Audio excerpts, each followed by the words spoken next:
নমস্কার, public news next চ্যানেলে আপনাদের জানাই স্বাগতম। সংবাদ পড়ছি আমি রুবি। ধলাই বিধানসভা সমষ্টির নরসিংপুর উন্নয়ন খণ্ডের অধীন ভাগাবাজার জিপি সভানেত্রীর কাছে কোনো আবদার নিয়ে যেতে ভয় লাগে। কখন কার পিঠে বাংলাদেশি তকমা সেটা দিবেন তিনি। সোমবার সাংবাদিকদের কাছে এভাবেই কথাগুলো বলেন ভাগাবাজার জিপির জয়ধনপুর গ্রামের বাসিন্দা তরমুজ আলী নামের এক হতদরিদ্র ব্যক্তি। এদিন তরমুজ আলী বলেন, সরকারি সুযোগ সুবিধা চাওয়ায় ইতিমধ্যে বনগ্রামের বাসিন্দা বুধুর আলীর পিঠে বাংলাদেশি তকমা সেটে দিয়েছেন ভাগাবাজার জিপির পঞ্চায়েত কর্তারা। তাই জিপি সভানেত্রীর কাছে কোনো আবদার নিয়ে যেতে ভয় লাগে তার। তিনি বলেন, কোনো সরকারি সুযোগ সুবিধা দেওয়া হয় না তাকে। জব কার্ড তৈরি করার 18 বছর হয়ে গেছে, কিন্তু এত বছরে না মিলছে কাজ, না মজুরির টাকা। বিস্তারিত দেখতে থাকুন পাবলিক নিউজ নেক্সট চ্যানেলের ক্যামেরায়। তোমার নাম কিটা? আমার নাম তরমুজ আলী বরবুইয়া। জায়গা কোন জায়গা? সবাই জয়দলপুর জিপি বাঁকা পঞ্চায়েত। কিটা করো? আমি দিনমজুরি করি। আজকে দেখো দীর্ঘ 18 বছর হয়েছে।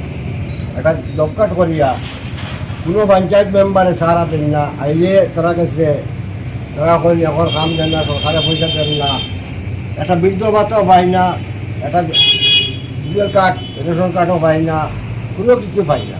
মানে তোমার জব কার্ডে থেকে টাকা পাও না? না, তোমার জব কার্ডে কাম পাও না? কামও পাই না। তুমি মেম্বারের কাছে কাম খুঁজাইছিলে? বুঝাইছি, জিপি অফিসে আইছিলে? আইছি আইলে কিটা কইছিল তারা?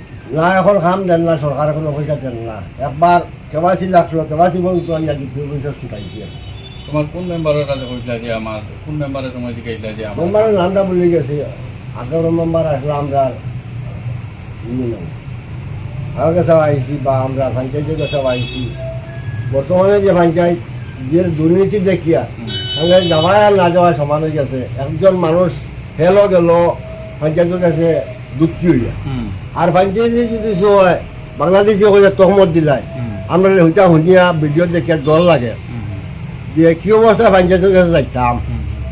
মধুর আলী করে একটা মানুষের নামে আমরা ভিডিও দেখলাম, বুধুর আলীর নামে, যে সব ডকুমেন্ট তৈয়া তার মধ্যে তারা এফআইআর হয়ে গেছে। এই অবস্থায় পঞ্চায়েত তারাও এটা আমরা জানে বড় করে বর্তমান ভিডিও দেখতাম। আজকে দেখো অত বছরটাকে আমরা ও আসাম সরকারও মানুষ, আসামত জনসাধারণ আমরা আসামও ভোট দিয়ে জিপি বিজেপির দল বিলাদা জানয়, পরবর্তী চক্রবর্তী জানয়। আমি যখন বাইর গেছি বারবার তারা দল আঠেছি, কিন্তু আজ বিজেপিটা কেউ কোনো সারা পাইলাম না। 18-20 বছর আমরা বয়সটা গিয়া এটা বিপিএল কার্ড রেশন কার্ডটাও পাইলাম না। বৃদ্ধ ভাতা আছে নি তোমার? বৃদ্ধ ভাতাও নাই। অ্যাপ্লাই করছি, সারা লইছে না, দিছে না। এখন তুমি কিটা করতে? এখন আমি চাই সরকারের কাছে যে আমি যাতে যদি ভারতের নাগরিক হয়ে থাকি আর আসামের বাসিন্দা হয়ে থাকি, আমার নিহাত মানুষ আমার সংশোধন করিয়া দেওয়া হোক, আমি চলার ব্যবস্থা করা হোক।